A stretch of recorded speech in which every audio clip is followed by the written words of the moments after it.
और औरत मरेगा तो उसका जिम्मेदारी कौन लेगा? ये वो डांबर का कचरा लाए ले, वो कचरा इसके ऊपर मोटरसाइकिल स्लिप होती है और लेडीज मरती है और 5 महीने के बच्चे बच जाते हैं और माँ मर जाती है और मोटरसाइकिल। ये अभी तात्पुरती काम चल, कोई तात्पुरता नहीं, कंपलसरी काम करना पड़ेगा। वीडियो निकालो, कुछ नहीं होगा। हाँ तो काम चालू कर, मैं चलाओ ना, मेरे पे चलाओ ना गाड़ी। हाँ मैं खड़ा हूँ, चलाओ। तुम काम चालू करो। तुम लोग आप हाथ मत लगाओ, हाथ नहीं लगाना, लंबे से काम करो। वो पुलिस को बुलाओ, इधर आओ। तुम प्रेस वाले रहोगे तो बाजू में रहो, काम करने दो उसको, काम करने दो। अभी तक सोए थे क्या आप? मैं लोकल का हूँ, आप सोए थे क्या? आप सोए थे? चारोटी ब्रिज खालील खड्ड्यांना तात्पुरती मलमपट्टी। महामार्गावरील चारोटी पुलाखालील खड्डे तात्काळ बुजवण्यात आले आहेत। याबाबत NH48 ग्रुपच्या सदस्यांनी राष्ट्रीय महामार्ग प्रकल्पाचे व्यवस्थापक सुमित कुमार यांना फोन करून चारोटी ब्रिज खाली पडलेल्या खड्ड्यामध्ये एक अपघात होऊन एका महिलेचा मृत्यू झाला असून त्या अपघातात 5 महिन्याच्या लहानग्याने आपले मातृछत्र कायमचे गमावून बसला आहे।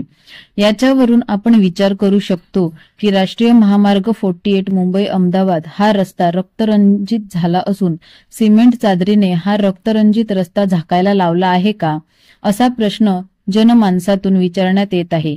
आज चारोटी ब्रिज खालील खड्ड्यांना तात्पुरती मलमपट्टी लावण्यात आली आहे। हे खड्डे बुजविताना NH48 ग्रुपच्या सदस्यांनी विरोध केला असता महामार्गावरील सध्या सिमेंट कॉन्क्रीटचे काम करणाऱ्या निर्मल इफ्रा या कंपनीचे जुने डांबरचे बेब्रिज उचलणारे सचिन पुजारी यांनी काम करू दे म्हणून दबाव आणला आणि दादागिरी करण्याचा प्रयत्न केला आणि चारोटी ब्रिज खाली तात्पुरती मलमपट्टी करायला लावली।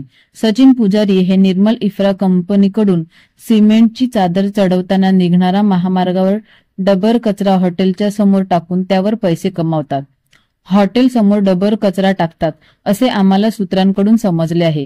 महामार्गावरील हे डांबर रहित डेब्रिज रस्त्यावर चालणाऱ्या छोट्या 4 चाकी वाहनांना अपघाताला कारणीभूत ठरत आहेत।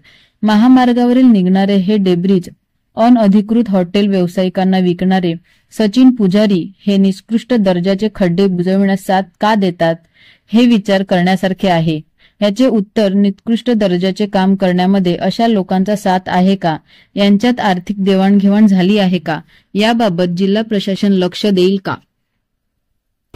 आता हे खड्ड्याचा थोडी वेळ अगोदर हे खड्डा भरला गेलेला आहे। इकडे जे मटेरियल टाकलेलं आहे याबद्दल तुम्हाला याची पूर्ण नॉलेज खात्री आहे। हे काय म्हणता, तुम्ही किती दिवस राहणार आहे? तुम्ही बाजूला आहे ना साहेब? हे वेस्टेज आहे, हे वेस्टेज पाऊस पडला तर सगळं निघून जाणार आहे।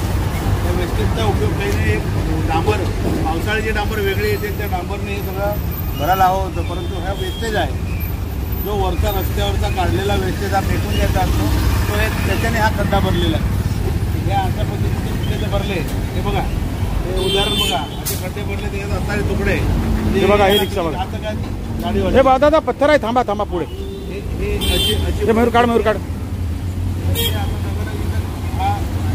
असा दगड जर अडकला आणि कुठे ऍक्सिडेंट झालं तर याला जबाबदार इथला कॉन्ट्रॅक्टर किंवा ह्या नॅशनल हायवेचे कॉन्ट्रॅक्टर सुमित कुमार यांची जबाबदारी असेल। कारण हे असे कॉन्ट्रॅक्टर असे अपघात घडवण्याचे कारणं असतात, जे हे असे सुमित कुमार सारखे कॉन्ट्रॅक्टर आहेत याला जबाबदार। आज एक माणूस नाही तर असे अनेक माणसं ह्या रस्त्यावर मेलेले आहेत। आम्ही आमच्या चॅनलला सबस्क्राईब करा, लाईक करा आणि व्हिडिओ आवडल्यास आपल्या मित्रांबरोबर शेअर करा।